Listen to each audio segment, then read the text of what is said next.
आगंतुक समस्त श्रोताओं को जय श्री कृष्ण। जय श्री कृष्ण। जय सिया राम। जय सिया राम। सबको प्रणाम करते हैं। आज कथाक्रम बहुत है, कथाक्रम में हम लोग प्रवेश करें। परीक्षित जी महाराज को तक्षक सर्प के दंशन का श्राप लगा, ये भाव हम सुन रहे थे। और श्री परीक्षित जी महाराज गंगा के तट पर अपने सप्ताह दिवसों को योग्य बनाने के भांति पधारे। और वहीं श्री शुकाचार्य जी महाराज ने आकर के परीक्षित जी के हृदय को शांति प्रदान की। एक बात बहुत ध्यान से सुनिएगा बंधुओं, जिस व्यक्ति ने जीवन में कभी श्रेष्ठ जनों का क्रोध नहीं सहा, जिस व्यक्ति ने अपने जीवन में माता पिता गुरु एवं श्रेष्ठ जनों का क्रोध नहीं सहा है, कहीं ना कहीं वो व्यक्ति अपने भविष्य के बहुमूल्य क्षणों से वंचित हो गया है। आप किसी भी योग्य व्यक्तित्व वाले व्यक्ति को देखेंगे, उसके पूर्व की बातें जब पूछेंगे तो उसको किसी ना किसी ने डांटा है, किसी ना किसी ने तराशा है, किसी ना किसी ने उसको खूब जो है उसकी सेवा करी है हाथों से, इसीलिए वो आज ऐसा बन पाया है। अभी कलिकाल में थोड़ा सा बालकों के ऊपर रोष करना बंद कर दिया है। रोष करने की कोई हम आज्ञा नहीं दे रहे हैं आपको, लेकिन कई बार रोष हो जाता है तो आपकी जो प्रतिक्रिया होती है ना, वो बड़ी विचित्र होती है। कई बालक माता पिता से लड़ते हुए पाए जाते हैं, गुरुजन थोड़ा नाराज हो जाएं तो शिष्य उनके पास जाना बंद कर देते हैं। हमारे शास्त्र आज्ञा करते हैं, क्रोधापि देवेन वरेण तुल्यम। बड़े लोगों का क्रोध वरदान के समान होता है। इसलिए बाल्यकाल में या अपने शिष्यत्व में यदि श्रेष्ठ जनों का कभी क्रोध प्राप्त हो जाए ना, तो उसको स्वीकार कीजिए और प्रतीक्षा कीजिए, आज इन्होंने क्रोध किया है और इसको मैंने सहा है, इस क्रोध का फल मुझे कुछ अद्भुत ही मिलेगा। ऐसा देखा जाता है। परीक्षित जी महाराज को 7 दिन में मरने का श्राप लगा है, पर परीक्षित इस भाव से व्याकुल नहीं है, बल्कि उनकी व्याकुलता का कारण यह है कि मेरे पास केवल 7 दिन शेष हैं। इन 7 दिनों में मुझे मुक्ति मिले, मैं अपने जीवन का उद्धार करूं, वो कैसे संभव हो, इसका विचार कर रहे हैं। सब लोग इधर देखो, ध्यान से सुनो, बहुत ध्यान से सुनो। विपरीत अवस्था सबके जीवन में आती है। विपरीत अवस्था में जो निर्णय लिया जाता है ना, वह निर्णय ही आपको भगवत प्रिय बनाता है। हमारी बात को बहुत ध्यान से सुनिएगा, एक सूत्र दे रहे हैं आपको।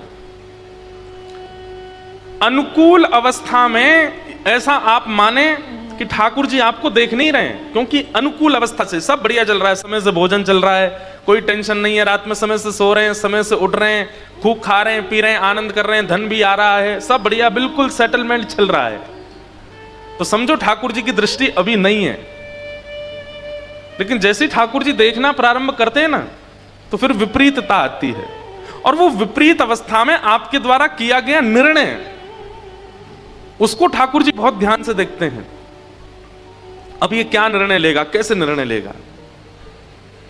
अब जैसे यहां बहुत सारे लोग बैठे हैं, हो सकता है कोई क्रिकेट ना भी खेलता हो, पर क्रिकेट में जो बैट्समैन है वो कितना भी अच्छा हो, बॉलर पूरा प्रयास करता है कि मैं इतनी खतरनाक बॉल डालूं कि ये छू भी ना पाए, और वो कठिन से कठिन बॉल फेंकता है, कभी उसके सिर पर, कभी उसके हाथ पर, कभी पैर पर, लेकिन फिर भी वो उस पर छक्का मार दे, चौका मार दे, और कुछ नहीं तो रोक भर दे, तो कई बार बॉलर भी उसको अप्रिशिएट करके जाता है, बोल वाह तूने इसको खेल लिया, ये खेलने लायक थी नहीं फिर भी तू खेल लिया।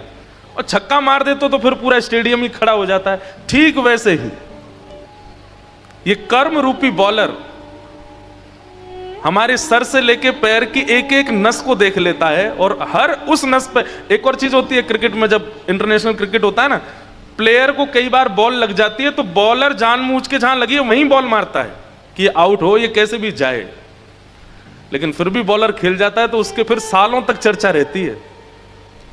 अब ये बात मैं क्रिकेट खेलता हूं इसलिए इस भाव से बता रहा हूं। हमारे जीवन में आने वाली विपरीत अवस्था, ठाकुर जी को विपरीतता देना अच्छा नहीं लगता। हमारे जीवन में विपरीतता ठाकुर जी देते भी नहीं। मैं एक बात कथा में, ठाकुर जी पे इतना समय नहीं है कि वो अरे वो राम जी हैं हरिद्वार में, उनको मुझे विपरीतता देनी है, नहीं। इतने करोड़ों के ब्रह्मांड में उनको पता भी होगा कि कौन हरिद्वार में बैठा है, कौन कहां बैठा है। अरबों खरबों की मानवों की जनसंख्या, उसके बाद अरबों खरबों जल के जीव, पशु पक्षी, सब ठाकुर जी का ध्यान, सबका ठाकुर जी ध्यान रखते हैं। इतनी भीड़ में ठाकुर जी को पता भी होगा कि मुझे इंद्रेश को दुख देना है?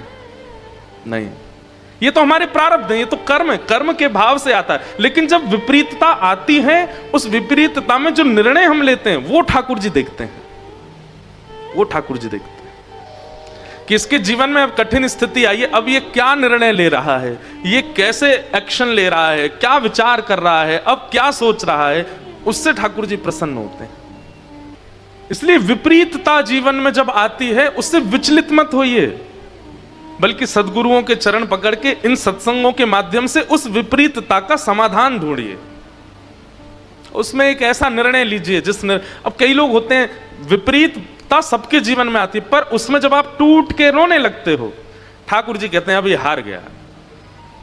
कई लोग यहां ऐसे बैठे होंगे जो ये कह रहे होंगे, महाराज जी आपको क्या पता, आप तो व्यास मंच पे बैठे हो, कितनी विपरीत परिस्थिति आती है। चलो आपको लगता हो कि महाराज जी को नहीं पता, लेकिन हम इतने भक्तों के चरित्र पढ़ते हैं। सूरदास जी के तो नेत्र ही नहीं थे, गौरवा काका के तो हाथ ही काट दिए थे। अरे कहां तक कहें, श्री जगन्नाथ महाप्रभु के परम भक्त सदन कसाई, उनके हाथ काट दिए। सदन कसाई की कथा पता है? अब वो पूर्व की कथा तो सबको पता ही है, वो तराजू में तोलने वाली। उसके बाद सदन कसाई के मन में आया कि जब ठाकुर जी मेरे लिए रत्न सिंहासन छोड़ करके मेरे तराजू पर बैठने दोबारा आ सकते हैं, तो मैं इनके लिए मांस विक्रय नहीं छोड़ सकता। और उसी दिन सदन कसाई ने अपनी दुकान बंद कर दी, मांस विक्रय बंद कर दिया, और उसने मन में विचार किया कि अब मैं जगन्नाथपुरी दर्शन करने जाऊंगा। जगन्नाथपुरी के लिए सदन कसाई जब निकला तो पहले ऊंच नीच की भावना बहुत ज्यादा थी, तो कई लोगों ने सदन को टोक दिया, बोले तू ये इस मार्ग पर मत चल। क्यों? बोले इस पे संत चल रहे हैं, इस पे भक्त चल रहे हैं, इस पे बड़े बड़े लोग चल रहे हैं, तुम नीचे चलो। तो बेचारा सदन नीचे मार्ग पर चलने लगा, जिस पर कांटे भी हैं, पत्थर भी हैं, कंकड़ भी हैं। जगन्नाथ भगवान का दर्शन करने के लिए जा रहे हैं। कुछ दिन चलते चलते रात में एक नगर में रुके, तो जहां सदन कसाई रुके वहीं पास में ही एक भवन था, एक घर था, और उसके ऊपर खिड़की पर एक परम सुंदर युवती खड़ी थी, और उसका मन सदन जी पर आ चुका था। सदन जी ने उसको देखा तो देख करके उसको हाथ जोड़े प्रणाम किया, लेकिन उसका जो प्रत्युत्तर था वो अच्छा नहीं था। वो प्रत्युत्तर में आकर्षण के कुछ भाव कर रही थी। सदन जी ने अपने नेत्र नीचे किए और ठाकुर जी का स्मरण करने लगे। विपरीतता आई है जीवन में, ये ठाकुर जी परीक्षा ले रहे हैं, लेकिन यही परीक्षा पूरी नहीं हुई। उसने ऐसा कुछ इशारा किया कि वो सदन जी को बोली, अगर तुम मुझे स्वीकार करो तो मैं पहले से विवाहिता हूं, मैं अपने पति को मार के तुम्हारे साथ चल दूंगी। तो सदन जी ने उसको मना किया, लेकिन फिर भी मनचली स्त्री नहीं मानी, उसने पति को मार दिया और मार करके सदन जी के पास आ गई और सदन जी से आगे बोली, मुझसे ब्याह करो, मेरे को अपने संग रखो। सदन जी चरण पड़े, बोले मैं तो कहाँ रखूंगा आपको, और मैं तो बस जगन्नाथ जी से मिलने जा रहा हूं, मेरा आगे का कोई भरोसा नहीं है, मैं कोई भविष्य जीने के लिए नहीं कर रहा हूं सब कुछ। बहुत सावधानी से सुनिए सब लोग, मेरा भविष्य कोई निश्चित नहीं है, आप मेरे भरोसे मत रहिए। अब वो युवती बोली, अरे तेरे लिए मैंने पति मार दिया अपना, उसको मार करके आई हूं, तू कह रहा है कि मैं तुम्हें स्वीकार नहीं करूंगा।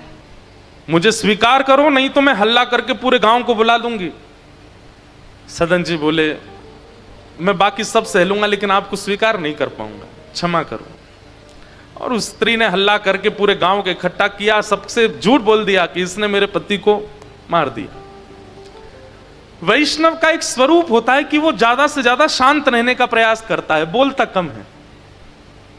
सदन जी को तो ये चिंता लगी थी, अभी कितनी दूर जगन्नाथपुरी है, मुझे चल करके जाना है, मुझे महाप्रभु जगन्नाथ जी का दर्शन करना है। उनके चित्त में तो यही व्याकुलता सता रही थी। लेकिन सब गांव के लोगों ने सदन कसाई को राजा के सामने प्रस्तुत कर दिया राजा ने सदन कसाई से कहा, क्या तुमने इनके पति को मारा? तो सदन जी बोले, देखिए मैं कितना भी प्रमाणित कर दूं कि मैंने नहीं मारा, आप लोग अंततो गत्वा मुझे ही दोषी ठहराओगे। मेरी आपसे एक प्रार्थना है कि अगर मैंने स्वीकार कर लिया कि मैंने इनके पति को मारा तो आप मुझे दंड दोगे? बोले हाँ, दंड तो मिलेगा। बोले दंड रूप में कुछ भी दीजिएगा, बस मेरे प्राण मत लीजिएगा, क्योंकि मुझे जगन्नाथ जी को देखना है एक बार। दंड रूप में आप चाहे जो कर दीजिए, बस मुझे एक बार महाप्रभु जी को देखना है। कैसी उत्सुकता उनके चित्त में ठाकुर जी के दर्शन की है। उनका दोष नहीं था, फिर भी उनको यह लग रहा था कि मैं जितनी देर यहां पर गवाहियां देता रहूंगा, बोलता रहूंगा कि मैंने नहीं मारा, मैं उतना समय और लगेगा महाप्रभु जी से मिलने में। उससे पहले उन्होंने कहा, ठीक है मैंने किया है, अब जो दंड देना है दे दीजिए, बस मुझे मारिएगा नहीं, मेरे प्राणों को जीवित रहने दीजिए जब तक मैं जगन्नाथ जी को ना देख लूं। तो राजा ने कहा, भाई जब पहली बार में ही व्यक्ति अपना दोष स्वीकार कर रहा है, एक काम करो, इसके दोनों हाथ काट दो। जैसे ही राजा ने कहा दोनों हाथ काट दो, तुरंत सदन कसाई जी ने हाथ आगे किए, बोले तुरंत काट दीजिए। हाथ काटने के बाद व्यक्ति रोता है, पर सदन कसाई नाच रहे थे। किसी ने पूछा, बोले भाई बहुत लोग देखे, तुझ जैसा नहीं देखा, हाथ कट गए, लहू लुहान हो गया, रक्त निकल रहा, तू हंस रहा है, तू नाच रहा है। रोते रोते सदन कसाई बोले, मैंने सुना है महाप्रभु जगन्नाथ भी बिना हाथ के हैं, तो मैं हाथ लेके कैसे जाऊं?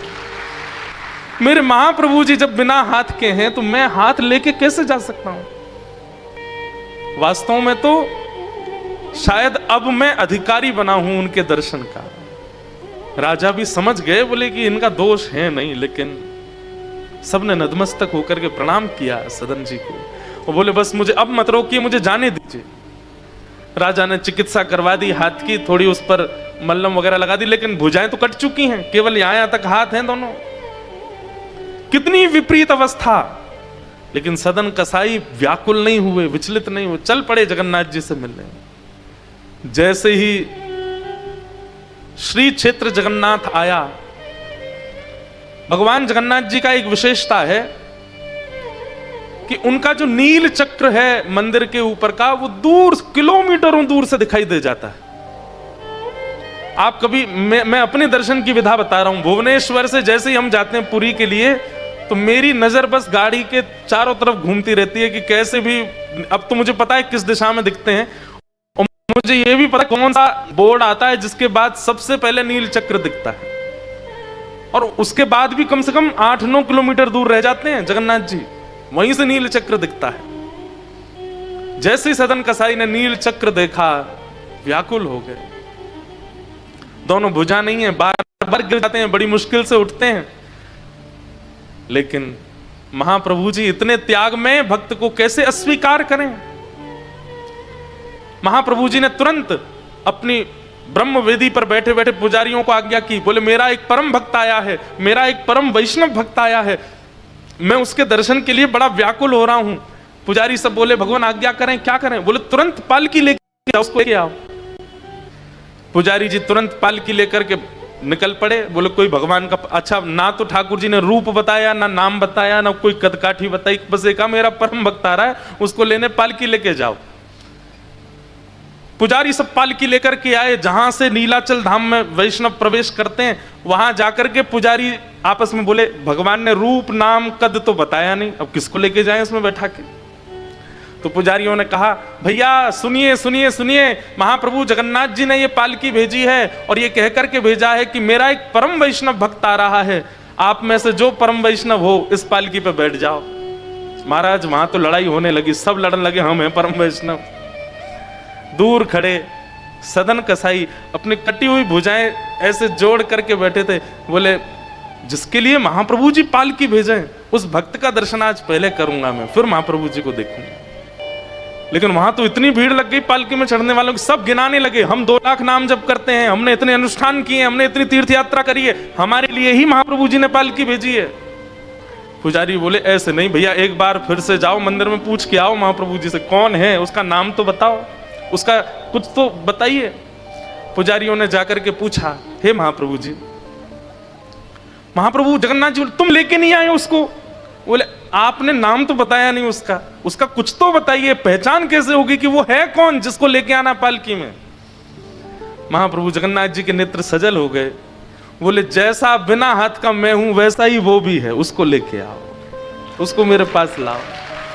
पुजारी जब दौड़ करके गए तो देखा दूर बैठे हाथों पे पट्टी लगी है सदन कसाई के, और जैसे ही देखा पालकी ले जाकर के उनके सामने रख दी। बोले कि महाप्रभु जी ने आपके लिए पालकी भेजी। ये सुनकर के इतना रोए सदन कसाई, चरणों में गिर गए, मैं योग्य नहीं हूं, महाप्रभु जी क्यों इतनी कृपा मुझ पर करते हैं? अरे मैं तो कसाई हूं, मैंने कितना मांस काटा है, कितना कुछ मैंने पाप अपने जीवन में किया। अरे दुनिया के लोग तो किसी वस्तु को बेचते हैं तो तराजू पर ईंट रखते हैं, पत्थर रखते हैं, वाट रखते हैं, मैंने तो शालिग्राम रख करके मांस बेचा है, मैं इतना बड़ा पापी, और महाप्रभु जी मेरे लिए पालकी भेजते हैं। पुजारियों ने कहा, बोले महाप्रभु जी हमको भी नहीं घुसने देंगे अंदर अगर आप नहीं बैठे तो। और पालकी पर सदन कसाई को इतनी शर्म आ रही है अपने ऊपर, क्यों मुझ पर इतनी कृपा करते। और जैसे ही महाप्रभु जी के सामने गए, पहली बार जगन्नाथ महाप्रभु को देखा, यहां सदन के नेत्रों से आंसू और वहां महाप्रभु जी के नेत्रों से आंसू। जैसे ही सदन कसाई ने दंडवत प्रणाम किया, दोनों अपनी कटी कटी भुजाओं को जैसे ही महाप्रभु जी की ओर आगे किया, तुरंत उनकी भुजाएं प्रकट हो गईं और महाप्रभु जी ने कहा, अब दौड़ के आओ, हृदय से लगो हमारे। और सदन कसाई को ठाकुर जी ने हृदय से लगा। ये बात हम क्यों सुना रहे हैं? जीवन में विपरीत अवस्था सबके आती है, मुझसे लेके पीछे खड़े व्यक्ति, हर इस संसार में कोई व्यक्ति नहीं बचता विपरीत अवस्थाओं से। अगर अब तक नहीं आई हैं तो तैयारी कर लीजिए, आने वाली होंगी, आएंगी जरूर।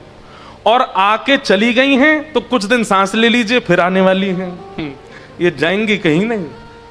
ये संसार दुखालयम शाश्वतम, श्रीमद् भागवत जी में संसार को दुखालय कहा है, यहां दुख से कोई नहीं बच सकता। लेकिन उस दुख की घड़ी में ये कथा काम आती है, ये सत्संग काम आता है, ये प्रवचन काम आते हैं। उस समय बस अपने निर्णय और अपने विचारों पर ज्यादा बोझ मत लीजिएगा। जीवन में पहले ही बोझ आ चुका होगा, विचारों को धीमा रखिएगा। कठिन से कठिन स्थिति आ जाए, अपने विचारों को सत्संग युक्त रखिएगा। आप जैसे सदन कसाई निकल गए, जैसे परीक्षित निकल गए, जैसे मीराबाई निकल गई, ऐसे निकल जाओगे, उसकी विपरीतता नहीं होगी। और दूसरी बात, कई बार सिर में दर्द हो रहा हो और लेकिन उसी समय आप चलते चलते गिर गए, घुटने में चोट लग गई, तो सिर का दर्द भूल जाते हैं पर घुटने में दर्द याद रहता है, होता है ना। ठीक वैसे ही जब संसार की पीड़ा जीवन में आती है ना, उस समय व्यक्ति को अगर भगवत मिलन की पीड़ा आ जाए तो संसार की पीड़ा छोटी लगेगी, संसार की पीड़ा कम लगेगी। और जो भगवत मिलन की पीड़ा से पीड़ित है उसको संसार की पीड़ा लगेगी नहीं। राजस्थान में परम भक्ता हुई श्री करमेती बाई, बहुत ध्यान से सुनो, आगे वाले विशेष रूप से बहुत ध्यान से सुनो। करमेती बाई अपना घर छोड़ के वृंदावन भाग गई। तो कहते हैं कि उनको ढूंढने के लिए इतने सैनिक घूम रहे थे, तो करमेती बाई छुपने के लिए एक ऊंट के कंकाल में घुस गई, मरे हुए ऊंट के पेट में चली गई। बड़ा ऊंट था, 2-4 दिन मर करके हो गए तो शरीर उसका फूल गया, उसमें थोड़ी सी जगह थी पेट के पास में, वहां से करमेती बाई उस मरे हुए, सड़े हुए, गले हुए ऊंट के अंदर 3 दिन तक रही। और 3 दिन बाद जब देखा कि सेना लौट गई तब वृंदावन गई। तो जब करमेती बाई की बड़ी ख्याति हो गई तो ब्रज के कई संत उनके पास जाते सत्संग करने। एक संत ने पूछा, हमने सुना है कि जब आप वृंदावन आ रही थी तो 3 दिन सैनिकों से बचने के लिए आप ऊंट के पेट में रही, मरे हुए ऊंट के कंकाल में आप छुप करके 3 दिन तक रही, आपको दुर्गंध नहीं आई, आपको अजीब नहीं लगा, आपको घृणा नहीं हुई? करमेती बाई का ऐसा उत्तर था। करमेती बाई कहती हैं, बोले जिसको संसार से घृणा हो जाएगी ना, जिसको संसार के विषय भोगों से घृणा हो जाएगी और भगवत भाव से प्रेम हो जाएगा, उसको ये छोटी मोटी तुच्छ घृणाओं से दुर्गंध नहीं आएगी। अभी संसार के विषय में आपको सुगंधी लग रही है, इसलिए ये घृणात्मक लग रहा है। पर जिस दिन भगवत मिलन की कामना, भगवत मिलन की इच्छा चित्त में होगी और संसार का विषय घृणात्मक लगने लगेगा, उस दिन ऊंट का कंकाल, शरीर की दुर्गंध, इन सब से कोई फर्क नहीं पड़ेगा। अभी संसार की माया बहुत सुगंधी दे रही है, इसलिए आपको वो ऊंट का कंकाल दुर्गंध युक्त लग रहा है। अरे ये संसार के विषय तो उससे भी ज्यादा दुर्गंध युक्त हैं। विपत्ति सबके जीवन में आती है, पर उस विपत्ति से बचने के दो ही तरीके हैं, या तो उससे जूझो, या तो उससे लड़ो, या फिर उस विपत्ति से भी ज्यादा भगवत मिलन की आस चित्त में प्रकट कर लो, तो विपत्ति छोटी लगेगी, भगवत मिलन की आस ज्यादा हो जाएगी। परीक्षित जी को श्राप लगा है, पर परीक्षित जी व्याकुल नहीं हुए, तुरंत स्वयं को संभाल करके गंगा के तट पर आए और अनेक ऋषियों से आकर के पूछते हैं कि मेरे जीवन के केवल 7 दिन बचे हैं, मैं अपनी मुक्ति के लिए क्या करूं, मुझे बताओ। तब श्री सुखदेव जी का आगमन हुआ और सुखदेव जी के चरणों में जैसे ही परीक्षित जी ने कहा कि मुझे 7 दिन में मरना है, मेरी मुक्ति का उपाय बताइए, और यहां से श्री सुखदेव जी महाराज श्री गंगा जी के तट पर कहना प्रारंभ करते हैं, राजन, आपने जो प्रश्न किया है ये लोक कल्याण के लिए तो बहुत अच्छा है। जल्दी मरने वाले की मुक्ति का उपाय क्या है? पर अगर यह प्रश्न आपने अपने लिए किया है, अपने निज भाव के लिए किया है, तो यह प्रश्न उचित नहीं है। परीक्षित बोले तो मैं लोक में नहीं आता, मैं संसार में नहीं आता, मतलब संसार के लिए पूछा गया तो अच्छा है, मैं अपने लिए पूछूं तो अच्छा नहीं है, इसका मतलब क्या है? शुक्राचार्य जी कहते हैं, बोले परीक्षित, तुम पांडवों के वंशधर हो, पांडवों के पुत्र हो, तुम वो बालक हो जिसने जन्म बाद में लिया, भगवत दर्शन पहले किया है। किसी ना किसी रूप में यदि तुम 7 दिन कुछ नहीं भी करोगे तो भी तुमको मुक्ति हो जाएगी, क्योंकि शास्त्र आज्ञा करते हैं जिसने एक बार भी भगवत दर्शन किया हो उसको मुक्ति निश्चित है।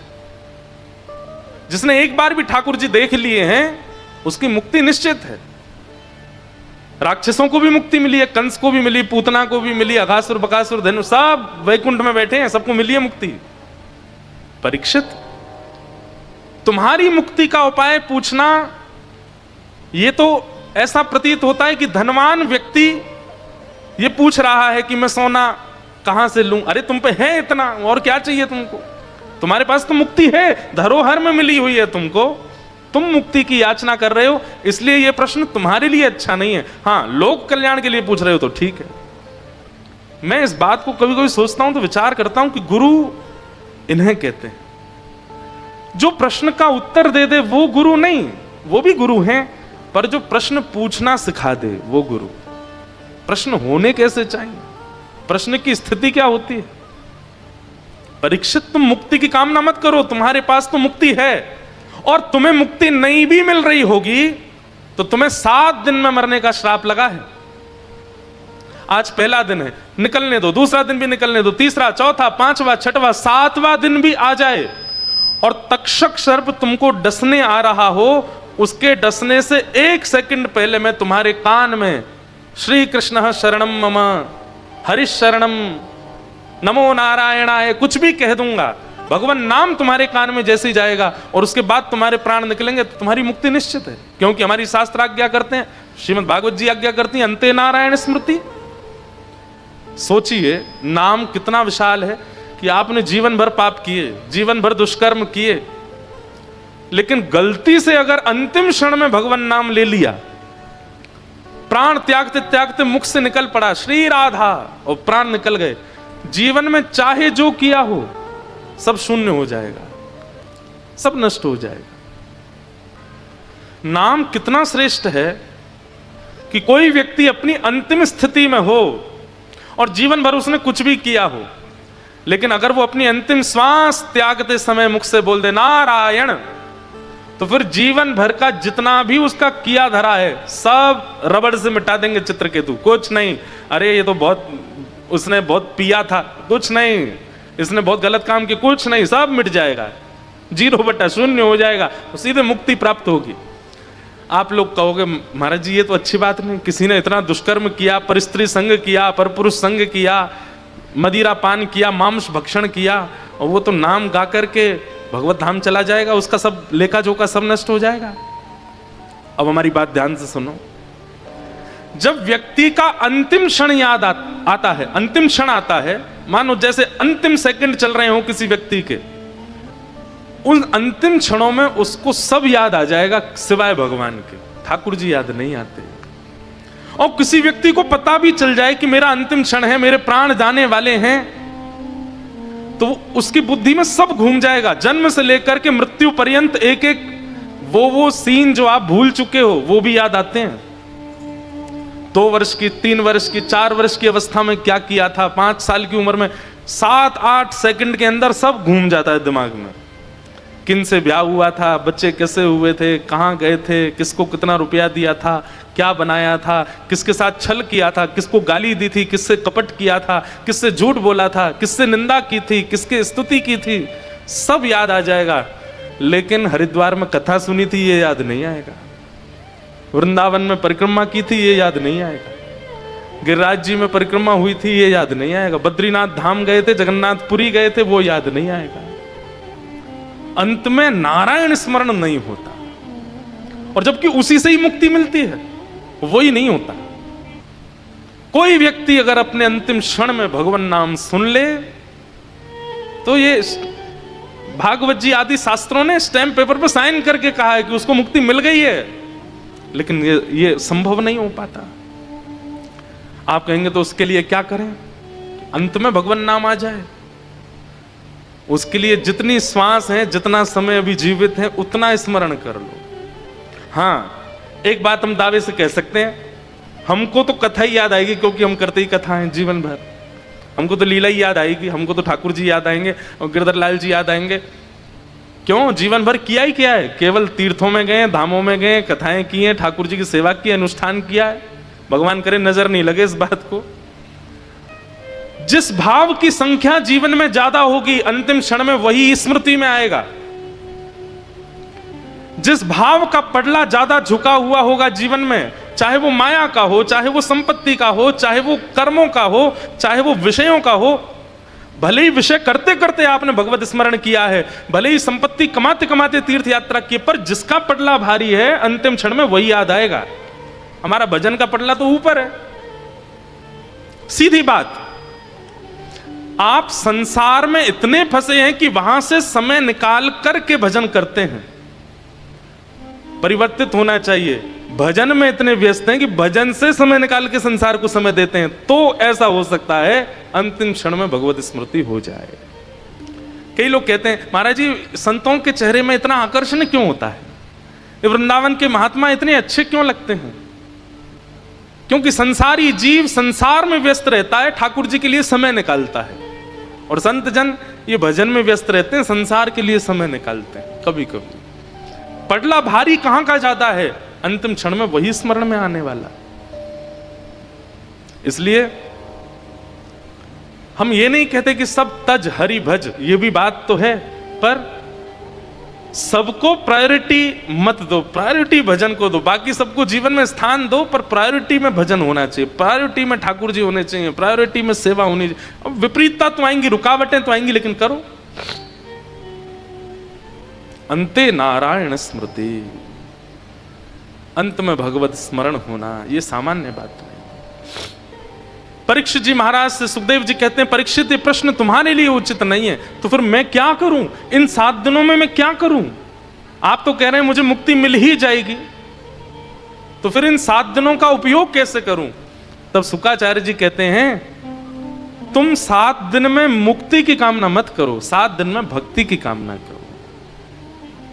मुक्ति और भक्ति में अंतर यह है कि मुक्ति मृत्यु के बाद भगवान का दर्शन कराती है, और भक्ति जीवित अवस्था में भगवान का दर्शन कराती है। भैया एक बात हमारी ध्यान से सुन लो, अगर हमारे श्रोता हो तो पहली बात तो ये गांठ बांध लीजिए अभी इसी वक्त कि मृत्यु के बाद ठाकुर जी नहीं देखने हैं, पहले देखने हैं। जब तक प्राण है, जब तक जीवन में चेतना है, जब तक जीवन चल रहा है, उसी क्षण में भगवत दर्शन करना है। मृत्यु के बाद की चिंता नहीं करनी है। कई लोगों की ऐसी धारणा बन चुकी है कि ठाकुर जी तो मृत्यु के बाद ही मिलते हैं। नहीं, अगर वृंदावन से जुड़े हुए हैं आप लोग, यदि श्रीधाम जाते हैं, कथाएं सुनते हैं, ब्रज लीलाओं में आपकी रुचि है, निकुंज के भाव सुनते हैं, पद पदावलियों का गान करते हैं, तो आपकी ये धारणा परिवर्तित होनी चाहिए। मृत्यु के बाद भगवत दर्शन नहीं, जीवित अवस्था में। मीराबाई एक पद गाती हैं, रैन पड़े तब ही उठ जाऊं। रात में हम सोते हैं, ठाकुर जी उठे ही रहते हैं हमारे। रात में ठाकुर जी सोते हैं। आप जो चैन से सो रहे हो, अगर ठाकुर जी उठे तो ही सो रहे हो। ठाकुर जी सो गए होंगे ना तो रात भर आपके नेत्रों से अश्रुपात होंगे। ठाकुर जी उठते हैं, हम सोते हैं, और सुबह उठते ही हम बस केवल उनको उठा के स्नान करा के बैठा देते हैं। रैन दिना बाके संग खेलूं, ये भी ठाकुर जी करते हैं। बैठे ही रहते हैं, बस इंतजार करते हैं, समय मिलेगो मेरे सामने आवेगो, ने एक देर बैठेगो, मुझसे बात करेगो, आरती करेगो, पूजन करेगो, मुंह कछु खवावेगो। और जो पहराए सोई पहरूं, मीराबाई कह रही, अब ये हम तो नहीं करते, हम तो अपनी मनपसंद पहनते हैं। ठाकुर जी पहनते हैं जो हम चाहें, जो हम चाहें उनको पहना देते हैं। जैसे चाहे मुकुट पहना दो, जैसे चाहे, लोग तो कुछ भी पहनाते हैं। कई ठाकुर जी ऐसे भी हैं जो जैकेट भी पहनते हैं। कई ठाकुर जी देखे हमने आजकल, एक तो चश्मा पहन के देखे, गॉगल पहन करके, छतरी लगा करके, यहाँ पे छोटी सी पाइप लगे, नीचे छोटी फ्रूटी पी रहे हैं। जो पहरावे सोई पहरूं, ठाकुर जी करते हैं ये काम, हम नहीं करते। और जो दे सोई खाऊं, जो दे देते हैं सो खा लेते हैं। कई बार घर में सब्जी ना बनाने का मन होता है, बाहर से मंगा ली है, उसमें प्याज पड़ी है, तो ठाकुर जी को क्या दे रहे हैं, बोले दही का भोग लगा दो, खा लेंगे, बस पेट भर लेंगे। खा लेते हैं बेचारे। कभी कभी मेरे मन में आती है, हम जितनी यातना देते हैं अपने सेवा के ठाकुर जी को, काउदना ठाकुर जी ने भ्रगुटी टेढ़ी कर ली, बोले चल बेटा अब तक। आपके मन में पता है क्या आएगा, इससे बढ़िया तो मैं प्राण त्याग दूं। हम सेवा करते हैं, सेवा के नाम पे आडंबर करते हैं, सेवा थोड़ी होती है हमसे। तो बस यहां 3 घंटा बैठ के सुना दूं, आप सुन लो, उसमें ही संतुष्टि रख लिया कीजिए, क्योंकि करने के लिए तो बहुत मुश्किल है। और एक और बात है, जो लोग करने का प्रयास करते हैं तो फिर उनके माता पिता रोक रहे हैं, उनके परिवारी जन रोक रहे हैं, फिर इतनी रुकावटें, वो तो सबके जीवन में आई हैं। अब आप मेरे सामने पूछने के लिए आओगे कि क्या हो महाराज जी, बहुत माता पिता नहीं हो करने दे रहे, या पतिदेव ऐसे हैं, या पत्नी ऐसी है, या, तब तो मैं समझाऊंगा कि भाई निभाओ। लेकिन वास्तविकता तो यह है कि जिस प्रकार कोई प्रेमी अपनी प्रियतमा के लिए सबसे लड़ जाता है, ठाकुर जी के लिए लड़ जाओ सबसे। ठाकुर जी के लिए क्यों लड़ने में आपकी हालत खराब होती है? सब एक तरफ कर दो ठाकुर जी को सब समर्पित। पर यही है भक्ति का स्वरूप, प्रेम लक्षणा भक्ति का स्वरूप। परीक्षित जी महाराज को श्री शुकाचार्य जी कहते हैं कि तुम भक्ति मांगो, मुक्ति नहीं। भक्ति का मतलब जीवित अवस्था में भगवान, मुक्ति का मतलब तुमको जाना पड़ेगा उनके पास, भक्ति का मतलब वो आएंगे तुम्हारे पास। वो करो जिससे वो आवे। उद्देश्य हमारा कथा सुनने का, वृंदावन जाने का, नाम जप करने का, गुरु शिक्षा दीक्षा लेने का यही होना चाहिए। मृत्यु का क्षण आवे उससे पहले मुझे साक्षात राधा रमन लाल दिख जाएं, ये उद्देश्य। सुखदेव जी महाराज की बात मान करके परीक्षित जी ने चरणों में निवेदन किया कि भगवान आप मुझे भक्ति का मार्ग बताओ, मुझे मुक्ति की इच्छा नहीं है। और तब श्री शुकाचार्य जी महाराज ने कथा सुनाना प्रारंभ किया। और कथा सुनाने में सबसे पहले सृष्टि का प्रसंग पूछा, सृष्टि कैसे बनाई, उसके बारे में हमें विस्तार से बताओ। शुकाचार्य जी ने विस्तार से सृष्टि का प्रसंग सुनाया। सृष्टि प्रसंग के मध्य में ही विदुर उद्धव संवाद आया, जहां पर विदुर जी महाराज को उद्धव जी कहते हैं कि आप हरिद्वार जाओ, और हरिद्वार में आपके लिए ठाकुर जी ने भागवत धर्म का उपदेश देने के लिए मैत्रेय मुनि को आज्ञा की है। तो श्री विदुर जी महाराज बद्रीनाथ आते हैं और विदुर जी महाराज हरिद्वार आते हैं, और उद्धव जी यहां से आगे बद्रीनाथ चले जाते हैं। ठाकुर जी के प्रस्थान के बाद पादुका लेकर के उद्धव जी चले गए बद्रीनाथ, और विदुर जी रुक जाते हैं हरिद्वार पर। और यहां श्री विदुर जी महाराज का मैत्रेय मुनि के साथ में संवाद चलता है। भागवत जी की 3 धाराएं हैं। एक जगह तो सूत जी महाराज कथा कर रहे हैं, सौनकादि ऋषि सुन रहे हैं। एक जगह सुखदेव जी कथा कर रहे हैं और परीक्षित सुन रहे हैं। और एक भाव अब प्रारंभ हो रहा है कि मैत्री मुनि बोल रहे हैं और श्री विदुर जी सुन रहे हैं।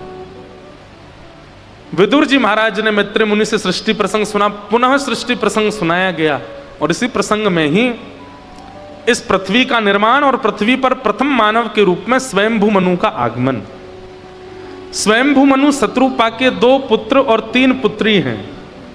आकुति, देवूति, प्रसूति 3 बेटी, प्रियव्रत, उत्तानपाद ये 2 पुत्र हैं। यहां पर अब देवभूति का प्रसंग सुनाया गया, जिनका विवाह कर्दम ऋषि के साथ में हुआ और जिनके यहां पुत्र रूप में साक्षात भगवान कपिल प्रगटे। कर्दम ऋषि ऐसे ऋषि हुए हमारे भारतवर्ष के जिन्होंने 1000 वर्ष तक तपस्या की और 1000 वर्ष बाद जब ठाकुर जी प्रसन्न होकर के प्रकट हो गए और कहा वरदान मांगो क्या चाहिए, तो कर्दम ऋषि क्या मांगते हैं, बहुत ध्यान से सुनना। कर्दम ऋषि भगवान जब प्रकट हो गए 1000 वर्ष बाद, तो कर्दम ऋषि कहते हैं नाथ एक ही वरदान दे दो। बोले क्या? मैं आपसे जितना प्रेम करता हूं, मैं आपकी जितनी सेवा करता हूं, मैं आपकी जितनी आराधना करता हूं, मुझसे भी ज्यादा आपसे प्रेम करने वाली, मुझसे भी ज्यादा आपकी आराधना करने वाली, मुझसे भी ज्यादा आपसे स्नेह करने वाली एक कन्या से मेरा ब्याह हो जाए, ऐसी कृपा कर दो। इसका मतलब क्या है? सुलक्षणा गृहिणी बिना तप के नहीं मिलती। जितने भाई लोग बैठे हैं और जितनी बहनें भी बैठी हैं वो भी सुने। अब जिनके हो गए ब्याह वो तो कुछ कर नहीं सकते, जिनके अभी नहीं हुए वो अभी भी कर सकते हैं।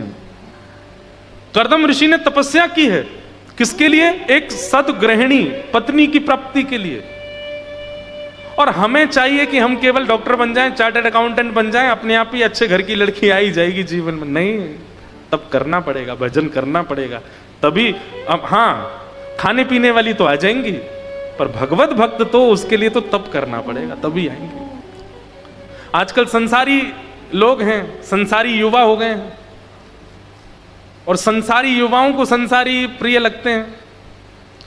आजकल के लड़का लड़की ऐसे हो गए खाने पीने वाले कि वो जब ब्याह करने के लिए जब उनके पास संबंध आता है तो वो उससे गुपचुप पूछ लेते हैं, तुम भी खाती हो,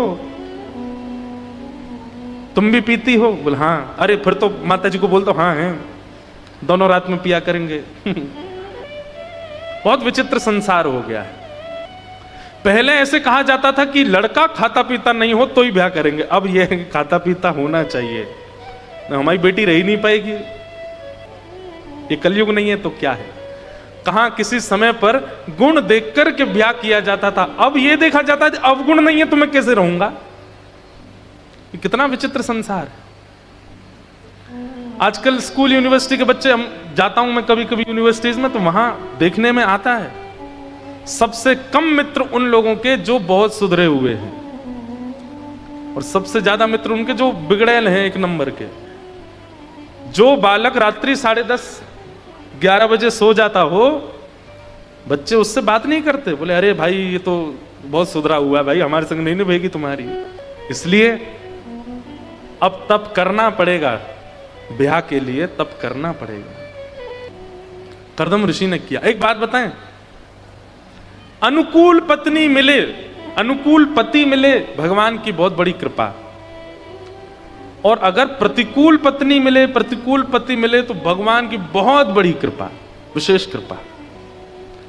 अनुकूल मिले तो कृपा और प्रतिकूल मिले तो विशेष कृपा। आप कहोगे कैसे? अनुकूल मिले तो दोनों बैठ के कथा सुनना, और अगर प्रतिकूल मिले तो उसके हिस्से का जो प्रेम है वो भी ठाकुर जी को दे देना।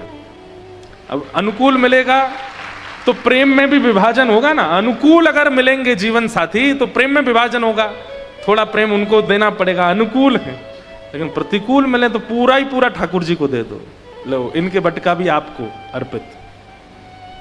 एक हमारे परम भक्त हुए भारतवर्ष में, उनका नाम था श्री तुकाराम जी महाराज। तुकाराम जी की जो पत्नी थी वो बड़ी विपरीत अवस्था की थी, विपरीत स्वभाव की थी। एक बार एक गांव में लड़का था, बहुत अच्छी कथा है, ध्यान से सुनना, मुझे बड़ी अच्छी लगती है। एक महापुरुष कैसे उत्तर देता है। तो तुकाराम जी, जिनके आगे महाराष्ट्र के मराठा राजा छत्रपति शिवाजी महाराज भी नतमस्तक होते थे, वो तुकाराम जी अपनी पत्नी की लड़ाई और चिक चिक से इतने मतलब बेचारे परेशान तो नहीं होते थे, लेकिन बहुत लड़ती थी, तो इसलिए घर से गांव के बगल में एक पर्वत था, उसके ऊपर पूरे दिन सुबह चले जाते थे, रात को उतर के आते थे नीचे, पूरे दिन वहीं रहते थे। तुकाराम जी से मिलने छत्रपति शिवाजी महाराज आते, बड़े बड़े संत आते, बड़े बड़े महापुरुष आते थे, लेकिन पत्नी उनका बिल्कुल आदर नहीं करती थी, पत्नी बिल्कुल सम्मान नहीं करती थी। एक दिन एक गांव का बालक, पूरा घर उसके पीछे पड़ा था, तू ब्याह कर ले, ब्याह कर ले, ब्याह कर, उसको करना नहीं था। तो उसने अंतिम बार अपने परिवार के लोगों से कहा, ठीक है तुम लोगों को चाहते हो मैं ब्याह कर लूं? बोले हाँ। तुकाराम जी से कहलवा दो कि ब्याह कर ले तो मैं कर लूंगा, क्योंकि उसको पता था तुकाराम जी नहीं बोलेंगे कि ब्याह कर लो। भाई दूध का जला, दूसरे को भी दूध जला हुआ पीने नहीं देता, छाछ फूंक फूंक के पीता, ही तो बात है, पर दूध का जला दूसरे को सावधान कर दो, भाई फूंक मार के पियो, गर्म है। तो उसने मन में विचार किया कि तुकाराम जी का खुद का विवाह इतना ज्यादा विचित्र गया है, वो मेरा ब्याह तो मना ही कर देंगे घर वालों को। तो उसने घर वालों से कहा, तुकाराम जी अगर बोल देंगे कि ब्याह कर लो तो मैं कर लूंगा। घर वाले बोले ये भी कोई बात है, तुकाराम जी तो मना ही करेंगे। बोले इसीलिए तो उनसे कहलवा दो, मैं तुरंत ब्याह कर लूंगा। सब लोग इधर देखो, ध्यान से सुनो। तो घर के सब लोग उसको लेके गए तुकाराम जी के पास, जाके बोले इसने कहा है कि तुकाराम जी अगर बोल देंगे तो मैं ब्याह कर लूंगा, देख लीजिए आप आज्ञा कर दी। तुकाराम जी बोले जितनी जल्दी हो सके उतनी जल्दी ब्याह करो, जितनी जल्दी हो सके उतनी जल्दी इसका ब्याह करो। तो घर के लोग तो तुरंत, अगली बात सुनी नहीं, तुरंत भागे वहां से, बोले अब हम व्यवस्था कर रहे हैं, अब तू कुछ नहीं कर सकता, अब तो तेरा ब्याह होगा। सब चले गए। तो उसने चरण पकड़ लिए तुकाराम जी के, बोले आप ये तो आपने गलत किया, आप महापुरुष हैं, आप श्रेष्ठ जन हैं, और श्रेष्ठ जन अगर देख लेते हैं कि मार्ग में कांटे पड़े तो दूसरों को सावधान कर देते हैं कि तुम मत आना, कांटे हैं। आप कैसे, ये तो आपने वो वाली बात कर दी कि मुझे कांटे लगे तो तू क्यों बचे, तू तेरे को भी लगने चाहिए। तुकाराम जी बोले नहीं। तो क्यों कहा आपने कि ब्याह कर लो, आपका विवाह कैसा गया है सब जानते हैं, फिर आपने क्यों कहा? तुकाराम जी बोले देख, पत्नी अगर तेरे मन अनुकूल आ गई तो कोई शिकायत नहीं है, बढ़िया चलेगा जीवन। और पत्नी यदि विपरीत आ गई तो एक गांव में दो तुकाराम हो जाएंगे, एक मैं भी एक तू भी भजन करियो संग बैठ के। मेरा उत्तराधिकारी कौन फिर? हाँ, मेरी गद्दी पे कौन बैठेगा? तब वो बालक तुकाराम जी के सामने रोने लगा और उसने चरण पकड़ लिए, तुकाराम जी से बोला महाराज एक बात बताइए। बोले क्या? इतनी विपरीतता है आपके जीवन में, आपकी पहली पत्नी ने प्राण त्याग दिए, आपका इकलौता बेटा था और अकाल पड़ने की वजह से उसकी मृत्यु भी हो गई, दूसरा विवाह हुआ आपका, दूसरी पत्नी इतनी तेज आई कि वो आपको मार तक देती है सबके सामने, इतनी सब विपरीतता आप अपने जीवन में देखते हैं, इतने खुश कैसे रहते हैं आप, इतने प्रसन्न कैसे रह लेते हो? हमारे जीवन में एक कष्ट आता है तो हम तो कितने दिन तक चिंता में रहते हैं, पर आप इतने कष्टों में रहते हो भी इतने प्रसन्न कैसे हो? तुकाराम जी महाराज ऐसा उत्तर देते हैं। तुकाराम जी कहते हैं मेरे जीवन की बाद में चर्चा करना, ये सब जेल का निर्माण हो रहा है, ठाकुर जी आएंगे ना। तो तुकाराम जी बोले एक तो मेरा एक स्वरूप और है कि मैं कथा और भूल जाता हूं, जरा सा भी कोई यहां से उठता भी है ना तो भूल जाता हूं, इतनी मुझे सावधानी से कथा कहनी पड़ती है। तो तुकाराम जी बोले देखो, मेरे जीवन में खुशी कैसे आई है, आनंद कैसे आई, ये सब मैं तुझे बाद में बताऊंगा, लेकिन तेरे माथे पे मैंने कुछ पढ़ लिया है। तो बालक बोला क्या पढ़ लिया? बोले 7 दिन बाद तेरी मृत्यु होने वाली है। वो बालक बोला मैंने तो गलती कर दी आपसे पूछ के, ये तो मैं आपसे कुछ और पूछ रहा हूं, आप उत्तर कुछ और दे रहे हो, आप कह रहे हो तेरे जीवन के 7 ही दिन बचे। बोला हाँ 7 दिन में तू मरने वाला है, अब तू जा, 7 दिन में जो जो तुझे सुधार करना है सब कर ले, 7 ही दिन बचे। वो बालक भी मानता क्यों नहीं, तुकाराम जी बोल रहे हैं साक्षात, तो उठ करके चला गया, बोले जय हो भगवान जाता हूं। 7 दिन तक घर पे रहा, 7 दिन बाद जब लौट करके आया तुकाराम जी के चरणों में आ गया, बोले आज तो मेरे प्राण जाने वाले हैं, मैंने सोचा कहीं और क्यों जाऊं, आपको देखते देखते आपके पास ही बैठ के भजन करते करते त्याग दूंगा। आपको जब ये पता है कि 7वें दिन प्राण जाने वाले हैं, तो अब 7 दिन में भी अब कौन से समय प्राण जाएंगे वो भी बता दीजिए। तुकाराम जी बोले बाद में बताएंगे, पहले ये बताओ इन 7 दिनों में तुम्हारी किसी से लड़ाई हुई? तो बालक बोला नहीं किसी से नहीं हुई। क्यों? इन 7 दिनों में ऐसा कुछ हुआ ही नहीं कि जिससे तुम्हारी लड़ाई होती। तो बोला नहीं, हुआ तो था, बड़ा भाई लड़ने आ गया था, फिर एक बार माँ से भी थोड़ी हो गई थी, लेकिन हर बार मैं ही चरण पकड़ के क्षमा मांग लेता था। मुझे लगता कि भाई मरने वाला हूं, अब लड़के क्या फायदा। इन 7 दिनों में तू कभी, तेरे को कुछ चोट नहीं लगी, कहीं दर्द नहीं हुआ, कुछ ऐसे रोया नहीं तू? बोले हुआ, सब हुआ, लेकिन बस यही सोचता रहता था कि मरने वाला हूं, अब रो के क्या फायदा। ये छोटे मोटे दर्द तो मृत्यु के आगे छोटे होते हैं, इन दर्दों में क्या पीड़ा लेनी। तुकाराम जी बोले मेरी प्रसन्नता का कारण यही है, मैं हर दिन यही सोचता हूं। मेरी पत्नी विपरीत है, मेरी पत्नी लड़ती है, झगड़ती है, मैं सोचता हूं इससे लड़के क्या फायदा, जीवन अंतिम कब आ जाए पता नहीं, उतने में भी भजन कर लेता हूं। कोई मुझसे लड़ने आता है, कोई मुझे पीड़ा देने आता है, कोई मुझे प्रतिकूलता देने आता, पर मैं विचलित नहीं होता, क्योंकि मैं हर क्षण को अपना अंतिम क्षण मानता हूं। मुझे लगता है कि अभी मैं इससे लड़कर के अगर अपना समय व्यर्थ कर दूंगा, कहीं अगले ही क्षण मेरे प्राण चले गए तो, इसलिए मैं सब जगह अपनी गलती स्वीकार कर लेता हूं, प्रसन्न रहता हूं, भगवत भजन करता रहता हूं। बालक ने चरण पकड़ लिए, बोले आप ही मेरे गुरु हो, मैं क्या पूछता हूं और आप कैसे उत्तर देते हो। वो बात देख करके मैं आनंदित हो गया, मैं अभी ब्याह कर रहा हूं आपकी आज्ञा से। तुरंत उसने ब्याह किया और तुकाराम जी ने उसका जीवन संवार दिया। ये सब भक्त जन, ये सब संत जन, ये सब महापुरुष जन, ये लोग ऐसा जीवन जी के हमें सूत्र दे करके गए कितने। इसलिए प्रतिकूल पत्नी अगर मिले, पति मिले, तो उसके बट का जो प्रेम है वो भी ठाकुर जी को दे देना। आप अपने भाग्य को बस मान लीजिएगा, जो था वो मिला है, और स्वीकार करके भगवत भजन करो। अनुकूल होता तो दोनों करते, प्रतिकूल है तो अकेले करो, हर स्थिति में सम रहो। तो कर्दम ऋषि ने भगवान से कहा कि मुझे अनुकूल पत्नी मिले, और कैसी अनुकूल, सुंदर नहीं, सुशील नहीं, मेरे समान आपसे प्रेम करने वाली, मुझसे भी ज्यादा आपसे प्रेम करने वाली पत्नी मिले। भगवान इतने प्रसन्न हो गए, भगवान बोले चिंता नहीं करो, स्वयंभू मनु की पुत्री देवहूति से तुम्हारा ब्याह होगा, और मैं तुम्हारे इस भाव से इतना प्रसन्न हूं, इतना प्रसन्न हूं कि तुम्हारे यहां पुत्र के रूप में मैं ही जन्म लूंगा, तुम्हारे यहां मैं जन्म लेके आऊंगा, जाओ। और कर्दम ऋषि के यहां 9 पुत्रियों ने जन्म लिया, और 10वें संतान के रूप में भगवान कपिल का प्रादुर्भाव हुआ। बोलो कपिल भगवान की। जिन्होंने सांख्य शास्त्र का निरूपण किया, दर्शन शास्त्र की व्याख्या की, पूरे विश्व को सांख्य योग से अवगत कराया।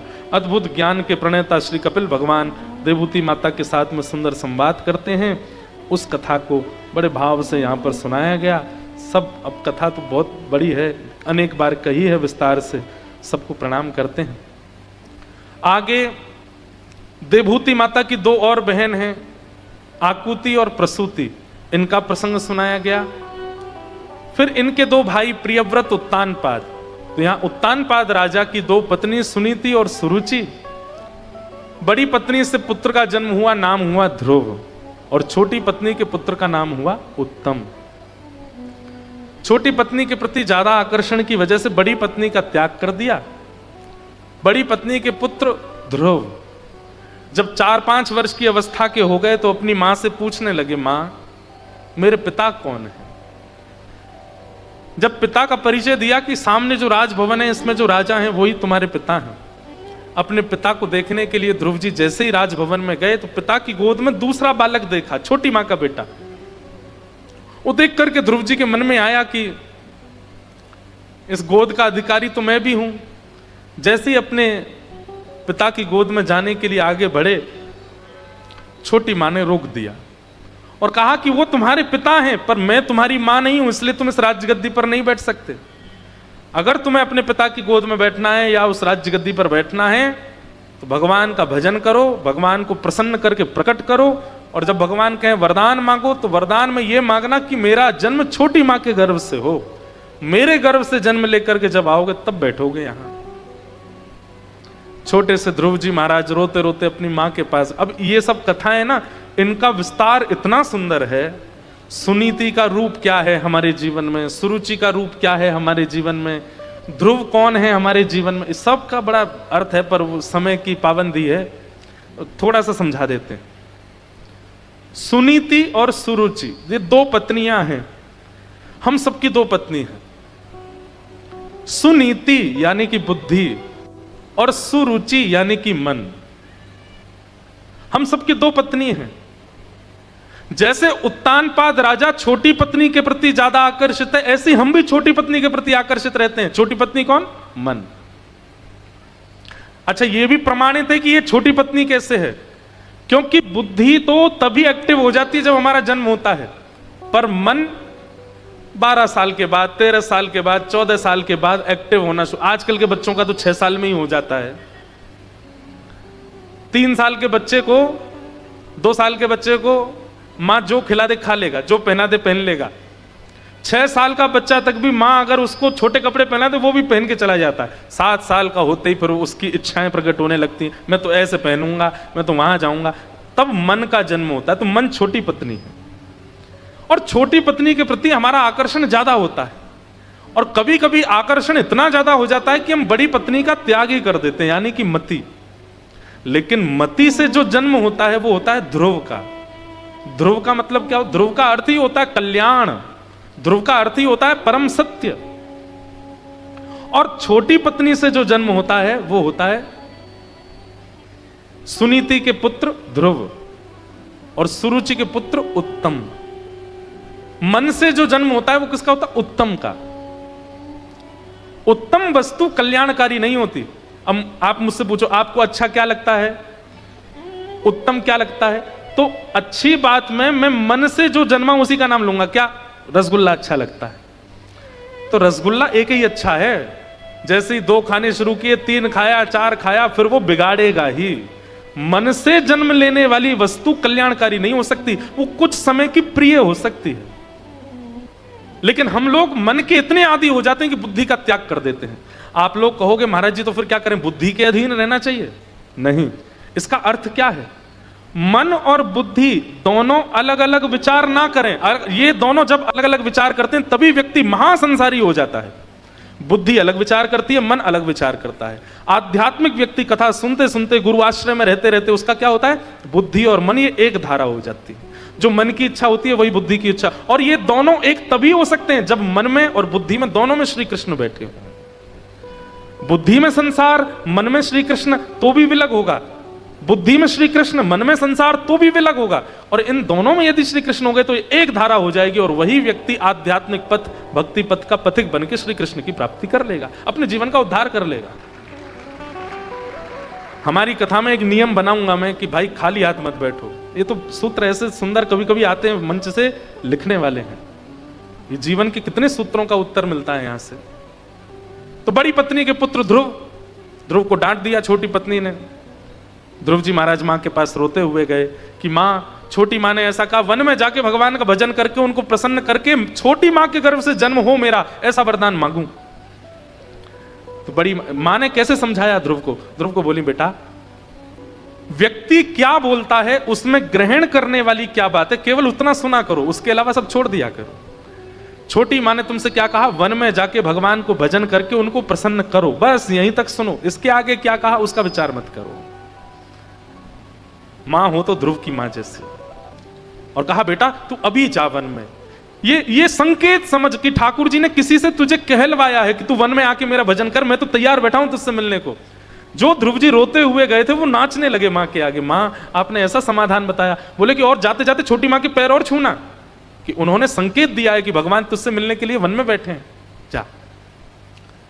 एक बात आपको समझ आएगी बंधुओं कि ध्रुव जी की भक्ति में भगवत प्राप्ति का सबसे बड़ा कारण क्या बना? उत्साह, एक्साइटमेंट, जो उनकी मां ने प्रकट कर दिया है। बोले तेरे लिए भगवान वन में ही बैठे हैं, इसलिए छोटी मां के माध्यम से तुझे संदेश भिजवाया कि तू वन में आ। ध्रुव जी इतने उत्सुक हो गए, अब उनको कुछ नहीं दिख रहा है, और उत्सुकता में चले गए वन की ओर। नारद जी महाराज मार्ग में मिले। नारद जी ने भी परीक्षा ली ध्रुव जी की, उसमें पास हो गए। तब नारद जी ने उनको 12 अक्षर मंत्र प्रदान किया। नमो भगवते तुभ्यं वासुदेवाय धीमहि प्रद्युम्नाय अनिरुद्धाय नमः संकर्षणाय च। इसी श्लोक का 12 अक्षर मंत्र क्या बना? ओम नमो भगवते वासुदेवाय। ये 12 अक्षर मंत्र है। जरूर बंधुओं गंगा जी में स्नान करके, और थोड़ा सा अंग गंगा जी में ही हो, चाहे पेट तक हो, कंठ तक हो, गंगा जी में बैठ करके जितनी क्षमता हो इस मंत्र का मन ही मन जाप करना है। और जाप करते समय नेत्र खोले नहीं रखने, किसी को देख रहे हो उसको, उतनी देर ठाकुर जी का स्मरण करो। जो स्वरूप आपको प्रिय लगता है, राधा रमन लाल प्रिय लगते हैं, गिरधर लाल प्रिय लगते हैं, जगन्नाथ प्रिय लगते हैं, उस स्वरूप का चिंतन करके कर माला, माला ले सको तो अच्छा, नहीं तो कर माला करके इस द्वादशाक्षर मंत्र को जरूर गंगा जी में बैठ के जपो, आपको अनुभव होगा, अच्छा अनुभव होगा। ये द्वादशाक्षर मंत्र दिया, ध्रुव जी महाराज मधुवन में गए और मधुवन में जाकर विराजमान होकर के शंख चक्र गदा पद्म धारण करके श्रीमन नारायण ध्रुव जी के सामने प्रकट हो गए। बोलो भक्त वत्सल भगवान की। ध्रुव जी आ गए, भगवान आ गए। लोग कहने लगे 5 महीने में कैसे मिल गए? ठाकुर जी की प्राप्ति के लिए समय की अवधि कितनी होनी चाहिए? कितनी पता है? एक क्षण, एक क्षण में भी वो आपको मिल जाएंगे, यदि वो एक क्षण परिपूर्ण उत्सुकता से भरा होगा तो। नहीं तो लगे रहो सालों साल नहीं मिलेंगे ठाकुर जी। एक बात लिख लीजिएगा, आपके नियम से, साधन से, व्रत से, तप से ठाकुर जी प्रसन्न होते हैं, पर यदि इन नियम, साधन, व्रत, तप में उत्सुकता नहीं है तो ठाकुर जी मिलने में समय लगाएंगे। एकादशी करते हैं पर कैसे करते हैं? भार, आज तो मेरे मित्र का जन्मदिन है, क्या करें, एकादशी आ गई, अब तो मैं कुछ खा ही नहीं सकता, सारे छोले भटूरे खा रहे हैं, मैं तो देख ही नहीं सकता। अगर इस भाव से एकादशी भी कर रहे हो ना तो उत्साह शून्य हो गई, और उत्साह शून्य होते ही आपके नियम का, आपके व्रत का, आपके भाव का हनन हो जाता है। इसलिए भैया तीर्थ यात्रा, ध्यान से सुनना, तीर्थ यात्रा, व्रत, नियम, नाम जप और कथा, इन 5 में कुछ हो चाहे ना हो, उत्सुकता भरपूर होनी चाहिए। जब तक बिना उत्सुकता के इनका आप पालन करोगे, इनसे कोई फल प्राप्त होने वाला नहीं है। नाम जब आप जपते हैं तो उस समय ये नहीं होनी चाहिए 14 माला जपनी है, 11 माला जपनी है, गुरुजी ने 21 माला के लिए कहा जल्दी जल्दी पूरी करूं, अरे क्यों नहीं हो रही। कई लोग जाप करते हैं ना, हम भी बचपन में जब करते तो जब करते करते अंदर देखते कितनी दूर रह गई अभी वो सुमेरु कब आएगा ऊपर। महाराज जब करते करते सुमेरु आ गया और आपकी 11 माला पूरी हो गई तो मन में क्षोभ हुआ, इतनी जल्दी क्यों हो गया नाम पूरा, ये अभी और क्यों नहीं बढ़ा, और क्यों नहीं चला। 7:15 बजे जैसे ही मैं बोलूं कि अब हम कथा कल सुनाएंगे तो आपके मुख से जैसे पीड़ा की आह निकलती है ना, ऐसे निकल पड़े कि अरे इतनी जल्दी कथा क्यों पूरी हो रही है, अब फिर कल 4 बजे तक प्रतीक्षा करो। और व्यास जी भी हमारे 4:30 से पहले तो आते नहीं है। विचार करें, ये व्याकुलता, उत्सुकता से ठाकुर जी मिलते हैं। बाकी जप, नियम, तप, कुछ भी हो, उत्सुकता। ध्रुव जी को भगवान मिले और भगवान की ध्रुव जी ने स्तुति गाई। भक्ति मुहु प्रवहताम त्वयि में प्रसंगो भूयादनंत महताम अमलाशयानाम ये नांजसौलवण मुरुव्यसनम भवाब्धिम निश्ये भवद्गुण कथा मृतपान मत्त। हे नाथ, मुझे व्यसनी बना दो। क्या कह रहे हैं ध्रुव जी? मुझे व्यसनी बना दीजिए। भगवान बोले व्यसनी? किस चीज का व्यसन करना है? बोले आपकी कथा का व्यसन हो जाए, ऐसी कृपा कर दो, आपकी कथा सुनने का मुझे व्यसन लग जाए। व्यसनी व्यक्ति कैसा होता है? सब लोग इधर देखो, व्यसनी व्यक्ति कैसा होता है पता है? बहुत तेज सिर में दर्द हो रहा है, क्या करें? तो थोड़ी सी पी लो, ठीक हो जाओगे। बहुत चिंता हो रही है, अच्छा चलो संसारी पीने वाली वस्तु का नाम तो नहीं लेंगे, चाय, चाय भी व्यसन है। सिर में दर्द हो रहा, चाय पिला दो। अभी अभी भोजन किया, थोड़ी थोड़ी चाय और पी लें हैं। अब तो नींद आ रही है, चाय पी के सोएंगे। सुबह उठ गए, चाय पिलाओ। घूमने जा रहे हैं, बोले 1 कटोरी चाय पी के फिर चलेंगे। अरे भैया जहां घूमने आए थे पहुंच गए, चाय तो पियेंगे, यहां उतरते ही पहले चाय है। व्यसनी व्यक्ति क्या करता है? वो व्यसन करने के बहाने ढूंढता है। ध्रुव जी महाराज ने जो यहां व्यसनम भवाब्धिम शब्द कहा है, इसका मतलब क्या है? बोले मैं आपको याद करने के बहाने ढूंढूं, ऐसी मेरे जीवन की उत्सुकता बना दो नाथ। मैं केवल बहाने ढूंढा करूं, कैसे कथा सुनूं, कैसे मिलूं, कैसे जाऊं। हम बहाने नहीं ढूंढते। कई लोग ढूंढते हैं, कई आते हैं बच्चे, हम महाराज जी घर पर झूठ बोल के आए हैं कथा सुनने। हमें लगता है कि कोई नहीं, अब तुम थोड़े और पास पहुंच गए ठाकुर जी के, कथा के लिए झूठ बोलने लग गए हो, बहाने ढूंढने लगे हो कथा सुनने के। व्यसनम भवाब्धिम। ध्रुव जी महाराज ने ठाकुर जी से बस यही मांग। भगवान बोले ए ध्रुव मेरी एक बात सुन, तू मांगने तो निकला तो कुछ और वजह से था, पिता की राज्य गद्दी पर बैठना था और यहाँ आकर के तूने गद्दी का चर्चा भी नहीं करी। तो ठाकुर जी आपके दर्शन के बाद अब संसार की कोई इच्छा नहीं। भगवान बोले नहीं, फिर भी वो सूक्ष्म इच्छा को मैं पूरी करूंगा और 36,000 वर्ष के लिए तुमको पृथ्वी का राजभार संभालना पड़ेगा। ध्रुव जी महाराज तो बड़े व्याकुल हो गए, बोले नाथ आपके दर्शन के बाद 36,000 वर्ष रहना पड़ेगा संसार में, ऐसा मत करो नाथ। आपका रूप देखने के बाद, आपकी झांकी हो जाने के बाद, आपका स्वरूप दिख जाने के बाद फिर कुछ और अच्छा नहीं लगता है नाथ। कृपा करके ये भाव मत करो। ठाकुर जी बोले नहीं, ये तो तुम्हें करना पड़ेगा, जाओ जाकर के पृथ्वी पर राज शासन करो।